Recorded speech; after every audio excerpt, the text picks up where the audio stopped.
সাদা পাতা দেখিয়ে বিক্ষোভ তৃণমূল সাংসদদের সংসদ ভবনে চত্বরে পশ্চিমবঙ্গে বকেয়া মেটানোর দাবিতে স্লোগান দিচ্ছে। করতেই পারে, বাংলার দাবি মেটানোর দায়িত্ব কেন্দ্রের, কিন্তু পশ্চিমবঙ্গ সরকার এতদিন চুপ করেছিল কেন? বিষয়টা যে পশ্চিমবঙ্গ সরকার এতদিন চুপ করেছিল কেন? এটা আমাদের আইনগত অধিকার। এই আইনি অধিকার আদায়ের জন্য হাইকোর্ট সুপ্রিম কোর্ট কেন হয়নি? এতদিন চুপ ছিলেন কেন আপনি? বছরের পর বছর, 4 বছর ধরে বন্ধ কি করছিলেন এতদিন? আপনি পশ্চিমবঙ্গের টাকা খরচ করে আপনি নিজের ফুটানি করেছেন। আমাদের যে অধিকার, আমাদের যেটা পাওনা, সেই পাওনা আদায় কোনো চেষ্টা হয়নি কেন? 4 বছর পর কেন ঘুম ভাঙলো আপনাদের? আগেও তো পার্লামেন্ট চলেছিল, আগে প্রতিবাদগুলো হয়নি কেন? কারণ আপনারা জানেন 100 দিনের কাজে যে পরিমাণ চুরি বাটপাড়ি হয়েছে বাংলায়, সেই চুরি বাটপাড়ি তথ্য প্রকাশ করা ঠিক নয়। চুরি তো বাটপাড়ি তো হয়েছে 100 দিনের কাজে, তার জন্য আপনি পারেন এতদিন আন্দোলন করতে, প্রতিবাদ করতে। আজ আপনি দেখছেন আর উপায় নাই, চলো সরকারি কোষাগার থেকে আপনি 100 দিনের কাজের টাকা দিয়েছেন কেন? আমাদের তো পাওনা ছিল এটা। আপনাকে কে টাকা দিতে বলেছিল নিজের পকেট থেকে? পশ্চিমবঙ্গের কোষাগার থেকে এই টাকা খরচ করার অধিকার আপনাকে কে দিয়েছে? এটা আইনগত অধিকার। কংগ্রেসের আমলে এটা তৈরি করেছিলাম আমরা, রাইট টু ওয়ার্ক, কাজের অধিকার, আইনি অধিকার তৈরি করেছিলাম আমরা, এবং সংবিধান সংশোধন করে করেছিলাম আমরা, সাংবিধানিক অধিকার করেছিলাম আমরা। তার জন্য সুপ্রিম কোর্ট পক্ষে রায় দিয়েছে, কারণ এটা সংবিধান, ভারতবর্ষের সংবিধান এটাকে স্বীকৃতি দিয়েছে, তাই সুপ্রিম কোর্ট এর পক্ষে রায় দিয়েছে। এতদিন কি করছিলেন? কুম্ভকর্ণে ঘুমাচ্ছিল এতদিন। জানতে পারে কমিশন। দাবি করছেন বিজেপি নেতা রাহুল সিনহা, কেন বারবার এই 1 কোটি সংখ্যা তত্ত্ব নিয়ে খুব আগ্রহী বিরোধী দল রাজ্যে? এই সংখ্যা কতটা বেকায়দায় ফেলতে পারে শাসক দলকে? এটা শাসক দলকে কি বেকায়দায় ফেলবে জানি না, তো বিজেপিকে তো বেকায়দায় ফেলবে। কারণ বিজেপি যে লক্ষ্য নিয়ে এটা ভাবছে যে 1 কোটি, তাদের সেই লক্ষ্য, তাদের ইচ্ছা পূরণ হবে না। এগুলো বেকার মানুষের মধ্যে। দেখুন, এসআইআর যদি এসআইআর হয়, তো তার প্রবক্তা বিজেপি নেতা হবে কেন? 1 কোটি কেন, 10 কোটি নাম বাদ যাক, কিন্তু তার প্রবক্তা বিজেপি পার্টির নেতা হবে কেন? সেটা তো ফাইনাল স্ক্রুটিনি হওয়ার পর আমরা জানতেই পারবো। কিন্তু এখন থেকে তার প্রবক্তাগিরি করে বিজেপি পার্টির নেতারা কাকে ভয় দেখাতে চাইছে? আজকে দেখুন, মতুয়াদের ভবিষ্যৎ অন্ধকার হয়ে গেল। তার জন্য বিজেপি পার্টির নেতারা ভাবছে না, কিন্তু মতুয়াদের ভোটাধিকার থাকবে কি থাকবে না তারা জানে না, ভোট দিতে পারবে কিনা জানে না। সুপ্রিম কোর্টের নির্দেশ দেখেছেন আপনারা? তো তাদের জন্য না ভেবে 1 কোটি, কাকে বাদ দিতে চেয়েছেন 1 কোটি? আর মনে করুন 1 কোটি বাদ গেল না, তখন আপনি দায়িত্ব নেবেন আপনাদের স্টেটমেন্টের? ফালতু যত কথাবার্তা, কক অ্যান্ড বুল স্টোরি সব করছে। লেভেল 342 এর আশেপাশে। দেখুন, পশ্চিমবঙ্গে যদি ঠিক মতন পরিমাপ করা হয়, তাহলে পশ্চিমবঙ্গ ভারতবর্ষের ফার্স্ট হবে।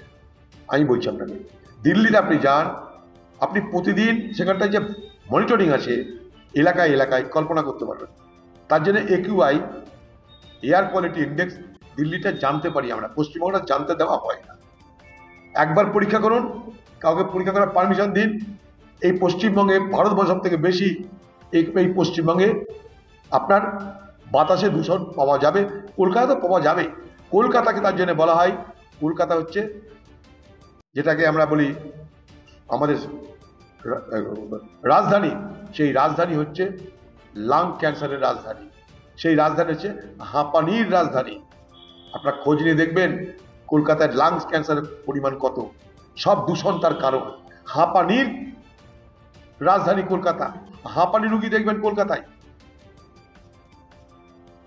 এবং কলকাতার মানুষকে সঠিক তথ্য দেওয়া হয় না। কি করে হবে? মনে করুন আজকে দিল্লিতে 15 বছর পর, 10 বছর পর আপনি গাড়ি চালাতে পারবেন না। কলকাতায় সমস্ত গাড়ি নিয়ে এসে এখানে চলছে। দূষণের কারণে দিল্লিতে গাড়ি যেগুলো চলতে দেওয়া হয় না, সব গাড়ি চলে আসছে কলকাতায়। কার মার্কেটগুলো কিসের? সব দিল্লি থেকে, যেখানে দূষণের কারণে রিজেক্টেড গাড়ি, সব রিজেক্টেড গাড়ি পশ্চিমবঙ্গে বিক্রি হচ্ছে। সেখানে দূষণ আমাদের কোথায় দূষণ হবে? কার মার্কেট কেন বাড়ছে এত? পাড়ায় পাড়ায় কার মার্কেট কিসের? দিল্লিতে গাড়ি চলতে দেবে না, সব পাঠিয়ে দিচ্ছে সস্তায়। এখানে আরামসে চলো। এখানকার যে মোটর ভেহিকেল, পয়সা ফেঁকো, তামাশা দেখো, কোনো অসুবিধা নাই। ভালো প্রশ্ন করেছো দাদা। সন্দেশখালী এবার এসআইআর করছে কেন্দ্রীয় বাহিনী, বিরোধীদের পাশাপাশি এবার ইংলিশ কমিশনে যা করার করুক বলল সুপ্রিম কোর্ট। দেখুন, একটা বিএলওকে বাঁচাতে যদি কেন্দ্রীয় বাহিনী লাগে, এর থেকে দুর্ভাগ্যের লজ্জা আর তো কিছু হতে পারে না। প্রত্যেকটা রাজ্যে তার নিজস্ব আমাদের যে ফেডারেল স্ট্রাকচার, যেখানে আমাদের যুক্তরাষ্ট্রীয় পরিকাঠামো, সেখানে কথায় কথায় কেন্দ্রীয় বাহিনীতে গিয়ে হস্তক্ষেপ করতে পারে না। জানি না এই ব্যাপারে নির্বাচন কমিশন কি চাইছে বা বুঝছে, কিন্তু নির্বাচন কমিশন পশ্চিমবঙ্গে তাদের প্রমাণ করে দিয়েছে তারা পশ্চিমবঙ্গের জন্য প্রস্তুত ছিল না। তারা প্রমাণ করে দিয়েছে বিনা প্রস্তুতিতে তারা পশ্চিমবঙ্গে এসআর করতে নেমেছে।